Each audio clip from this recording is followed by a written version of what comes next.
The night Connor Ashby pulled into the parking garage of Meridian Solutions, it was already past 11, and the rain had turned the city into something almost unrecognizable, the kind of rain that doesn't fall so much as collapse, sheet after sheet, like the sky had finally given up holding itself together. He sat in the car for a moment after killing the engine. 41 years old, CEO of a company he'd built from a two-room office in Providence, and some nights the silence inside an empty car felt like the only honest conversation he had all day. His phone buzzed. A reminder, board presentation at 7 tomorrow morning. He dismissed it without reading it. He was halfway across the garage walkway toward the elevator when he saw her. An older woman, maybe mid-70s, standing just inside the edge of the parking structure where the concrete ended and the rain began. She had a single grocery bag hanging from each hand. Her coat was thin, the kind of coat that looked like it had been doing its best for about 15 years. She was staring out at the rain with the expression of someone who had already calculated every option and found all of them lacking. Connor stopped. He didn't know why, exactly. He'd walked past 100 people in 100 lobbies in airports and parking structures in the past decade, people who looked tired or lost or forgotten, and he'd kept moving, because there was always somewhere to be, always something urgent pulling him forward. But something about the way this woman was standing, not distressed, not asking for anything, just quietly absorbing the situation, made him stop. "Ma'am," he said. His voice came out rougher than he intended, like he hadn't used it in a while.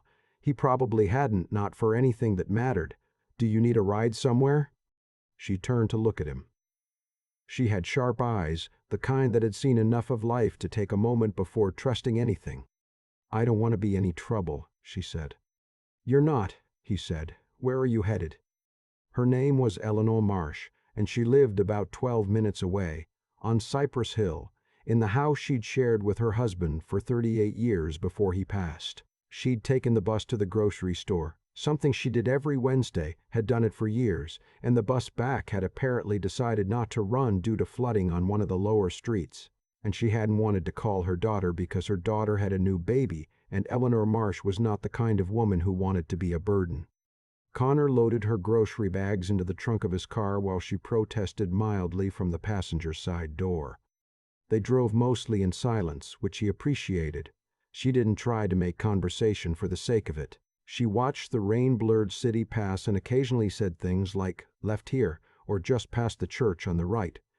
When they pulled up to a small house with yellow shutters, she turned to him before getting out. "You know," she said, "my son used to be about your age when he still lived here, before everything." Connor didn't ask what "before everything" meant. Something in her voice told him she didn't want him to. "Thank you," she said. "You're a good man." He helped carry her bags to the porch, and she pressed his hand briefly before going inside. He drove home in the rain feeling something he couldn't quite name. Not good, exactly, but less hollow than usual. He didn't think about it again. Or he told himself he didn't. The next morning he walked into the Meridian Solutions conference room at 6:58, coffee in hand, tie already loosened because he'd never been able to stand the feeling of something tight around his throat during a presentation. 7 board members. 32 slides, projections to the next fiscal year. He was 3 slides in when his assistant, Kevin Park, slipped into the room and set a folded note on the table in front of him. Connor glanced at it, kept talking. He was good at that, holding 2 things at once, keeping the surface smooth while something else moved underneath. He finished the sentence he was on before he unfolded it. "Someone named Eleanor Marsh called. She says she's sorry to bother you and she's not asking for anything. She just wanted to leave a message. She said tell him the tulips survived the storm." He set the note down. He didn't know why that hit him the way it did. He got through the rest of the presentation on autopilot, fielded questions, shook hands, waited for the room to empty. Then he sat there alone at the long glass table and thought about a woman with sharp eyes and a thin coat standing at the edge of a parking garage, deciding whether to ask for help.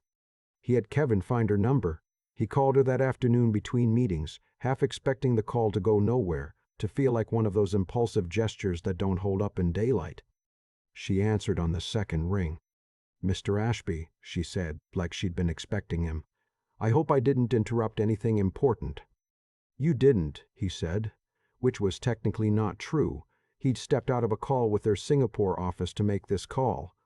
Tell me about the tulips. There was a pause, and then she laughed. A real laugh, unguarded, the kind that doesn't perform itself. They're in the window box on the front porch, she said. Thomas planted them the spring before he died. I've been worried about them every storm since. Thomas was her husband, had been a high school shop teacher for 31 years, had built most of the furniture in their house, including a rocking chair on the porch that still bore the exact specific creak of a man who'd sat in it 10,000 times. Connor stood in the hallway outside the conference room and listened to her tell him about the tulips, about Thomas, about the window box. His Singapore call was still waiting. He didn't go back to it for another 20 minutes. He went back to see her the following Saturday. He told himself it was just to check on her. He brought coffee, 2 cups from the place on Halcyon Street that he'd read she might like based on absolutely no evidence whatsoever, just instinct. She opened the door before he knocked, like she'd heard his car. "I thought you might come back," she said. She didn't look surprised. She looked pleased in the careful way of someone who has learned not to expect things.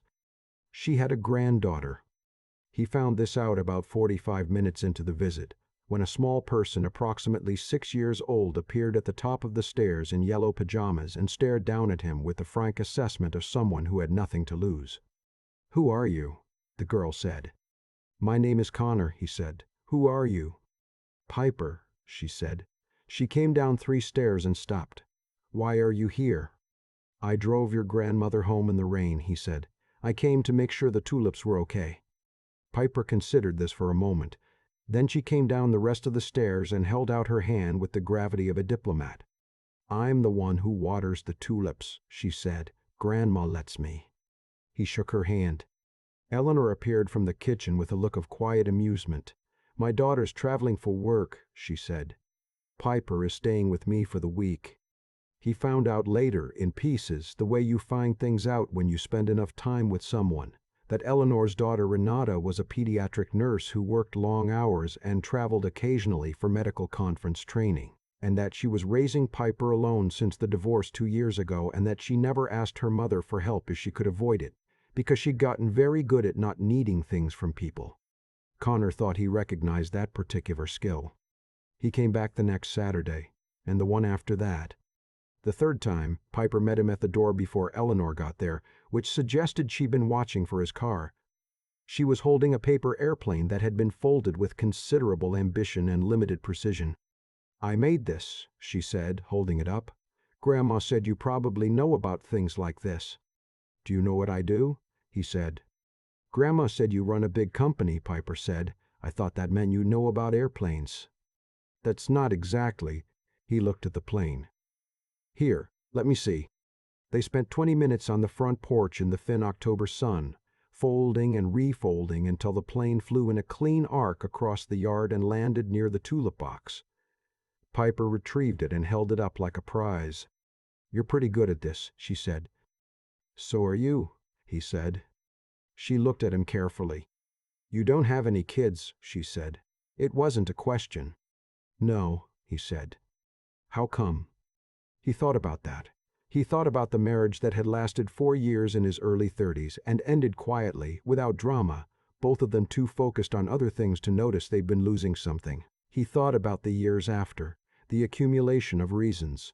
Too busy, not the right time, not the right person, until all the reasons had calcified into something that just felt like fact. "I don't know," he said honestly. Piper seemed to accept this. She held the airplane out. "You can keep it," she said. "I have the instructions now." He took it home and put it on his desk, next to the quarterly reports and the board correspondence and everything else. It stayed there. He met Renata on a Thursday evening, which he hadn't planned. He'd stopped by to drop off a book Eleanor had mentioned wanting, something about a restoration project on old lighthouses on the New England coast, and Renata's car was in the driveway. He almost didn't go up.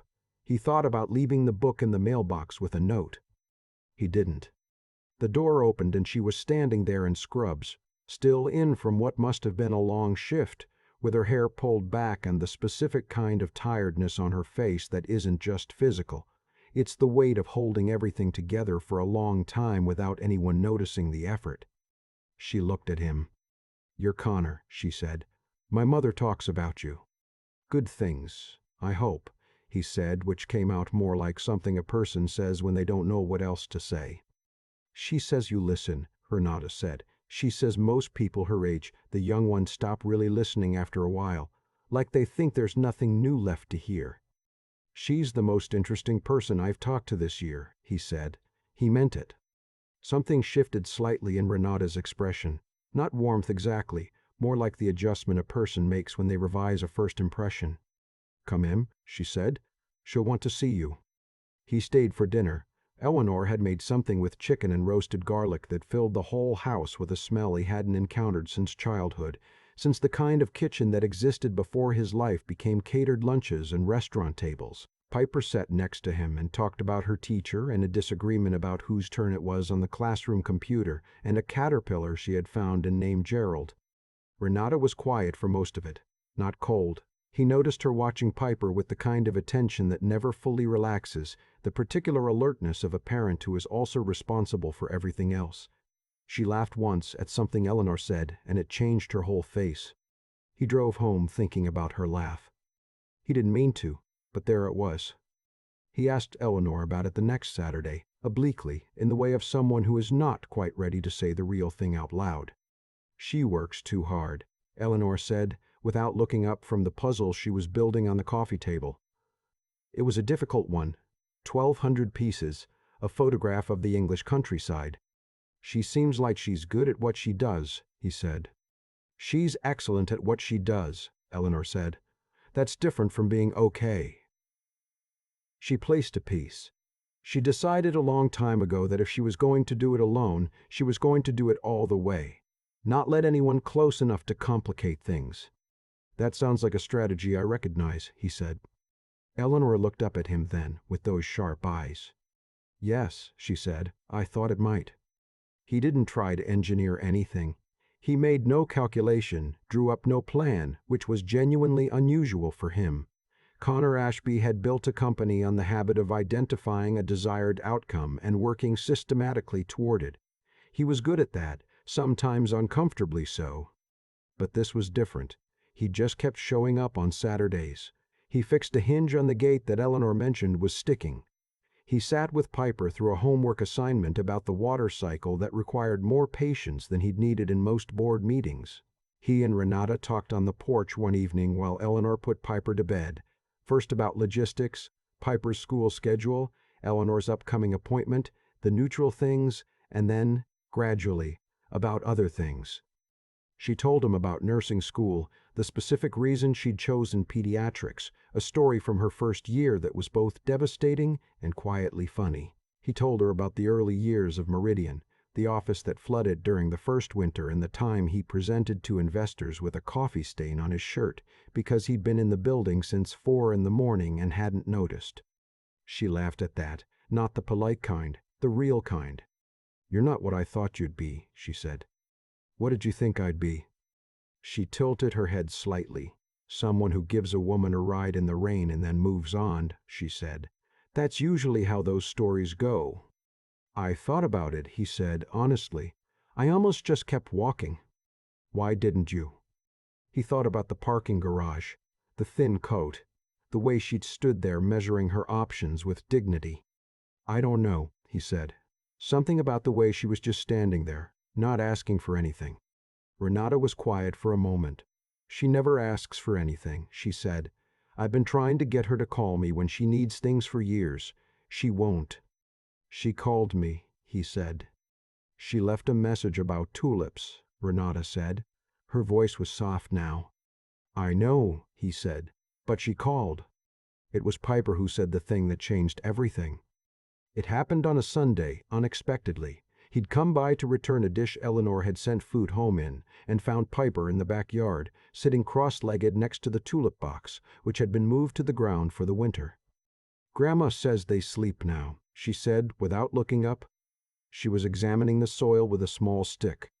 "Until spring." "That's right," he said. "Do you think they remember being awake?" she said. He sat down on the back step. The yard was bare and November gray, the sky the color of old pewter. He thought about the question with the seriousness it deserved. "I think they hold on to what they need," he said, "and let go of the rest." Piper considered this. She poked the dirt once more.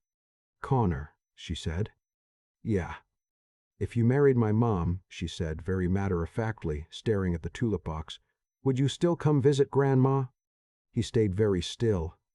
"Yes," he said when he found his voice. "Of course I would." Piper nodded like this was the important part. "Okay," she said. "I just wanted to know." He sat there for a long moment after she went back inside. The yard was quiet. Somewhere on the other side of the fence a neighbor's wind chime moved in the cold air. He thought about what it meant to want something without quite knowing how to want it, the way you can stand at the edge of something for a long time believing you're just passing through. He thought about a woman at the edge of a parking structure, deciding whether to ask for help. He thought about Renata's laugh. He went inside, and Eleanor looked at him from her chair by the window, and she didn't say anything at all, which was, he'd come to understand, her way of saying quite a lot. He took Renata to dinner 3 weeks later. Not the kind of place he usually took people. No tasting menu, no client impression restaurant with lighting engineered to suggest importance. He took her to a small Italian place on the east side that Eleanor had mentioned Thomas used to love, where the tables were close together and the bread came without being asked for. He told her about Piper's question. He waited for her to pull back. Renata had a specific way of doing that, a small, careful withdrawal, like a hand retreating from a warm surface before it gets too comfortable. She didn't pull back. She looked at him for a long moment, and then she said, "She asked me the same thing." He blinked. "What?" "That morning," Renata said, "at breakfast, she asked me if I would like it if you were around all the time." She paused. I asked her what she thought, and she said, Renata stopped, looked down at the table.